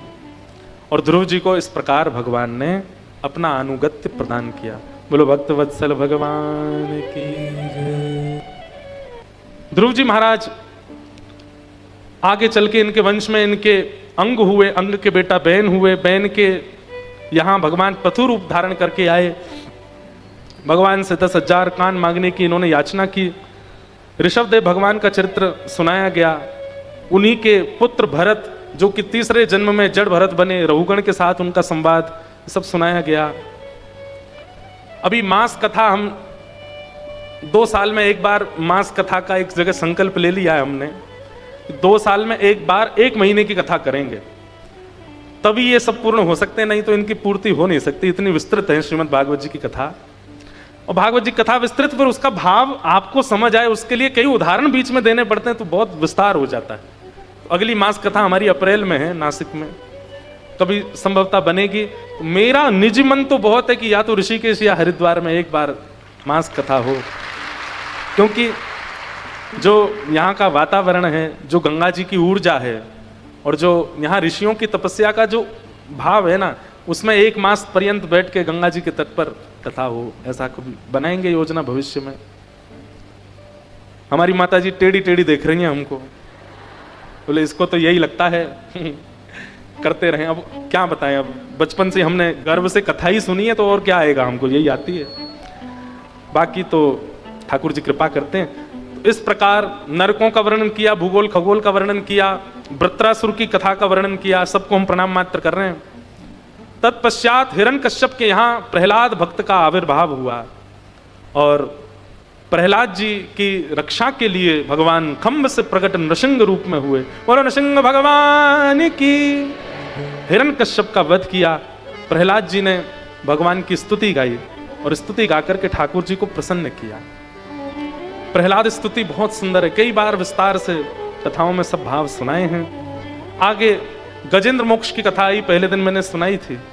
बलि वामन अवतार की कथा आती है, जहां पर बलि पर कृपा करने के लिए वामन भगवान आए। 3 पग जमीन लेने का संकल्प लेकर के भगवान विराट हो गए और 2 पग से तीनों लोक नाप लिए। तत्पश्चात अनेक अनेक कथाओं का वर्णन किया गया और उसी बीच श्री गंगा जी के अवतरण की कथा भी आती है। सूर्यवंश के राजाओं का जब प्रसंग प्रारंभ हुआ तो सूर्यवंश के राजाओं में एक सगर नाम के राजा हुए। सगर के 2 पुत्र थे, 2 पत्नियां थीं। पहली पत्नी से तो 60,000 पुत्रों ने जन्म लिया और दूसरी पत्नी के पुत्र हुए असमंजस, असमंजस के हुए अंशुमान, अंशुमान के हुए दिलीप और दिलीप के हुए भगीरथ। और भगीरथ महाराज ने जाकर के हिमालय पर घनघोर तपस्या की, तब भगवान के चरणों का अभिसिंचित जल मां गंगा इस पृथ्वी पर प्रकट हुई। बोलो गंगा मैया की। कथा ऐसी है कि कपिल भगवान तपस्या कर रहे थे और सगर राजा जो थे ये अश्वमेध यज्ञ कर रहे थे। अश्वमेध यज्ञ में अश्व जो घोड़ा होता है उसको वन में छोड़ा जाता है और जहां तक वो घोड़ा जाएगा वहां तक दिग्विजय मानी जाती है राजा की। अगर वो घोड़ा पूरी पृथ्वी की परिक्रमा करके वापस वहीं आ गया जहां से निकला है तो उस व्यक्ति का अश्वमेध यज्ञ पूर्ण हो जाता है और उसको इसके फल स्वरूप इंद्र की पदवी प्राप्त होती है। तो इंद्र कभी नहीं चाहते कि किसी का अश्वमेध यज्ञ पूर्ण हो, इसलिए अश्व का हरण करके इंद्र ने कपिल मुनि के आश्रम पर बांध दिया। सगर राजा ने अपने 60,000 पुत्रों को आज्ञा की कि जाओ अश्व ढूंढ के लाओ। अश्व ढूंढते ढूंढते जैसे ही पहुंचे सागर के तट पर कपिल भगवान बैठे थे, अश्व मिल गया। तो ये 60,000 ने कपिल भगवान को दोषी मान करके उनको उनके तप में विघ्न डाला तो कपिल भगवान ने नेत्र खोल करके देखा तो नेत्रों से अग्नि प्रकट हुई, 60,000 जल के भस्म हो गए। सगर राजा ने कहा कि भैया हमारे पुत्र गए थे अभी तक लौट के नहीं आए, तो अपनी दूसरी पत्नी के पुत्र असमंजस के पुत्र अंशुमान को भेजा कि तुम जाओ। तो अंशुमान ढूंढते ढूंढते गए तो देखा कपिल मुनि के आश्रम पर खूब सारा राख का ढेर लगा है। तब कपिल मुनि ने बताया यही तुम्हारे सब भाई बंधु हैं, योग अग्नि में जल के भस्म हो गए। तो असमंजस बोले इनका कल्याण कैसे होगा? बोले इनका कल्याण तो केवल एक से हो सकता। बोले क्या? जगत जननी गंगा जी अगर पृथ्वी पर आवे और उनका स्पर्श अगर इनकी अस्थियों को हो गया तो एक ऋषि की योगाग्नि में जल करके भस्म होने वाले भी, ऋषि की योगाग्नि में जल के भस्म होने का मतलब है कहीं गति नहीं हो सकती। ऋषि की योगाग्नि में जल करके भस्म होने वालों की भी गति सुधार सकती है मां गंगा। तुम तप करके उनको लेके आओ। तब अंशुमान गए हिमालय पर, लेकिन अंशुमान ने तप किया, गंगा जी नहीं आई। सब लोग इधर देखो, ध्यान से सुनो, अब आ रही है कथा तो सुन लो, बहुत दिन बाद सुना रहे हैं। अंशुमान ने तप किया, गंगा जी नहीं आई। अंशुमान के पुत्र दिलीप ने जाकर के तप किया, गंगा जी नहीं आई। दिलीप के पुत्र भगीरथ जी गए और जैसे ही भगीरथ जी ने तप किया तो गंगा मैया ने विचार किया कि 3 पीढ़ियां निकल गई हमको बुलाने में, अब हमें चलना चाहिए। तो जैसे ही गंगा जी पृथ्वी पर आने लगी तो महादेव को पता चला 3 पीढ़ियां लग गई और तब गंगा जी जा रही हैं पृथ्वी पर। महादेव ने अपनी जटा खोल करके गंगा जी को उसमें बांध लिया, क्रोध में भर के। गंगा जी बोली क्या अपराध हो गया, आपने मुझे क्यों बांधा? बोले कि कुपुत्रो जायेत क्वचिदपि कुमाता न भवति। पुत्र कुपुत्र होता है, मां कुमाता नहीं होती। आप इतनी निर्दयी कैसे हो सकती है गंगा जी? 3 पीढ़ियां निकल गई और आप अब जा रही हो। महादेव ने तुरंत समस्त देवी देवताओं की फौज बुलाई, बोले बैठो सब यहां पे, ये कलिकाल आने वाला है और आप सब लोग इतना परिश्रम अगर मानवों से कराओगे तो कोई भक्ति नहीं करेगा, कोई भजन नहीं करेगा, कोई साधन नहीं करेगा। इसलिए सबको मेरी आज्ञा है, मानव के सहज सरल और बिल्कुल सामान्य से प्रयास पर भी आपको रीझना पड़ेगा और उस पर कृपा करनी पड़ेगी। तब सभी देवी देवताओं ने महादेव को आश्वासन दिया। शनि भगवान बोले हम पे कोई तेल चढ़ा देगा हम उसी से खुश हो जाएंगे। देवी मैया बोली हमारे सामने लाल पुष्प चढ़ा देंगे, सिंदूर चढ़ा देंगे, हम उसी से ही खुश हैं। सभी देवी देवताओं ने सामान्य सामान्य भाव कर दिए। तभी शंकर जी ने भ्रगुटी टेढ़ी करके गंगा जी को देखा, बोले आप कैसे प्रसन्न होगी? तब गंगा जी कहती हैं गंगे गंगे तियो ब्रूयात योजनानां सतैरपि मुच्यते सर्व पापेभ्यो विष्णुलोकं सगच्छति। हे महादेव, मैं वचन देती हूं, मेरे प्रवाह होने वाले घाट से, सब लोग इधर देखो ध्यान से सुनो, मेरे प्रवाही घाट से 100 योजन इधर की तरफ 100 योजन इधर की तरफ दूरी तक कोई व्यक्ति अगर सामान्य जल से स्नान करते समय भी अगर गंगे गंगे कहकर के स्नान करेगा तो मेरे में ही स्नान का उसको फल प्राप्त होगा और उसे विष्णु लोक की प्राप्ति होगी। समझ में आई बात? तब महादेव प्रसन्न हो गए, बोले हाँ अब ठीक, बोले अब हमें मुक्त कर दीजिए। तब महादेव ने अपनी जटा खोली और पितु शिरसि पतंती जानवी न पुनातु। तब जानवी यानी कि श्री गंगा जी का पृथ्वी पर आगमन हुआ। बोलो गंगा मैया की जय। अनेक कथाएं हैं, उनमें से एक कथा ऐसी भी है, अनेक अनेक जटाओं से बहती हुई, इसीलिए हिमालय के जगह जगह से गंगा जी का प्रादुर्भाव है। कहीं अलकनंदा बन के, कहीं भागीरथी बन करके, कहीं किसी रूप में गंगा जी आती हैं और यहां से थोड़ी दूर पर ही देवप्रयाग, वहां से गंगा बन करके फिर हरिद्वार आती हैं और पूरे विश्व को पावन करती हैं। तो ऐसी गंगा मैया के प्रादुर्भाव का सुंदर प्रसंग सुनाया गया। सूर्यवंश के राजाओं की कथा सुनाते हुए इसी सूर्यवंश में भगवान राम प्रकट हुए। एक श्लोक में हम लोग राम जी को प्रणाम करते हुए सीधे चलेंगे नंदोत्सव की ओर। 7:30 बज गए और फिर नंदोत्सव मनाएंगे, खूब आनंद होगा। सब लोग सावधानी से बैठना। बोलो राजा रामचंद्र भगवान की। प्रभु श्री राम के प्रादुर्भाव की कथा सुनाई। भागवत जी में सबसे छोटी राम कथा है, 2 अध्याय में पूरी राम कथा सुनाई गई और इसे सुक रामायण कहते हैं। सुक रामायण में ऐसी ऐसी कथाएं हैं जो अन्य राम कथाओं में आपको नहीं मिलेंगी। ऐसी सुक राम कथा को हम प्रणाम करते हैं। तत्पश्चात सुखदेव जी ने चंद्रवंश के राजाओं की कथा सुनाई। इसी चंद्रवंश में भगवान श्री कृष्ण का प्रादुर्भाव हुआ। चंद्रवंश के समस्त राजाओं की कथा सुनाते हुए जैसे ही कृष्ण कथा आई कृष्ण चरित्र आते ही सुखदेव जी महाराज, जैसे हमने 10-15 लाइनों में पूरी कथा सुना दी अभी आपको 8 स्कंदों की, ऐसे ही 2 श्लोकों में पूरी कृष्ण कथा सुना दी श्री शुकाचार्य जी ने। भगवान श्री कृष्ण का जन्म मथुरा कारागृह में हुआ। कारागृह से वसुदेव जी उनको लेकर गोकुल चले गए। गोकुल में जाकर के ठाकुर जी थोड़े बड़े हुए, फिर वृंदावन चले गए। वृंदावन में लीलाएं करने के बाद ठाकुर जी मथुरा आ गए। कंस का वध करके भगवान ने जरासंध का वध किया। तत्पश्चात भगवान रण छोड़ करके द्वारिका चले गए। जरासंध को 17 बार हरा के 18वीं बार रण छोड़ के भाग गए और द्वारिका में जाके 16,108 ब्याह किए। महाभारत का युद्ध संपन्न कराया। गीता का ज्ञान देकर के ठाकुर जी वापस द्वारिका आए और द्वारिका आकर के अपनी लीला पूरी करके स्वधाम चले गए। पूरी कथा ऐसे सुनाई सुखदेव जी ने, और ये कथा सुना के सुखदेव जी मौन हो गए। अब सामने बैठा परीक्षित, भगवान हो गई कृष्ण कथा? बोले हाँ यही है कृष्ण कथा, इससे और कुछ नहीं है ज्यादा। तब चरणों में प्रणाम करते हुए परीक्षित कहते हैं, भगवान कहा मैं आपसे मुक्ति मांगने आया था तो आपने मुझे मुक्ति देने से मना किया और मुझसे कहा कि भक्ति मांगो। मैं 4 दिन से कथा सुन रहा हूं कि मेरे चित्त में भक्ति प्रकट हो, और आपके ज्ञान संवर्धन से वो भक्ति प्रकट हो गई। अब वो भक्ति जब निवेदित करने के लिए हुई तो आप कृष्ण लीला 2 श्लोकों में सुना रहे हो मुझे। भगवान जिनकी कथा सुनने के लिए मैं 4 दिन से बिना अन्न जल पाए बैठा हूं, उनकी कथा आप ऐसे मत सुनाओ, मुझे विस्तार से सुनना है। ब्रज में कैसी लीला हुई, ठाकुर जी ने गिरिराज जी कैसे उठाए, ये रास विहार कैसे हुआ, ये सब लीलाएं मुझे विस्तार से सुनना है, कृपा कीजिए। देखो जब भगवान ने मेरी मां के गर्भ में प्रवेश करके मेरी रक्षा की, तब मुझे याद नहीं कि उनका स्वरूप कैसा था। कम से कम इस कथा से उनका स्वरूप मेरे चित्त में आएगा। आपसे प्रार्थना है कथा विस्तार से सुनाओ।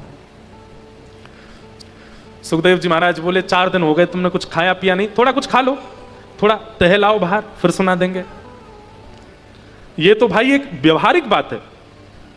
ये तो हम लोग भी कह देते हैं कभी कभी कि भैया अब आगे कथा कल सुनाएंगे, रात में सब लोग आराम करना, अब कल और 1-8 घंटा ज्यादा सुना देंगे। पर इस बात को भी सुखदेव जी की परीक्षित जी सहन नहीं कर पाए और चरणों प्रणाम करके बोले, भगवान मुझे भूख नहीं है, मुझे प्यास नहीं है, मुझे सोने की इच्छा नहीं है। पिबंतम त्वं मुखाम्भोज च्युतम हरि कथामृतम। आपके मुख से जो ये कथा निर्झरित हो रही है ना, इसके आगे मुझे खाना पीना सोना सब व्यर्थ लग रहा है। आपसे प्रार्थना है आप सुनाओ, आप रोको मत।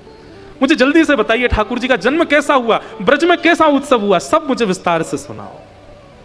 मेरी जीव को अब रस की इच्छा नहीं है, मेरी जीव अब रोटी सब्जी नहीं पाना चाहती, मेरे नेत्र दृश्य नहीं देखना चाहते, मेरा शरीर लेटना नहीं चाहता, क्योंकि अब सारी इंद्रियों में केवल एक ही नाम गूंज रहा है, कृष्ण।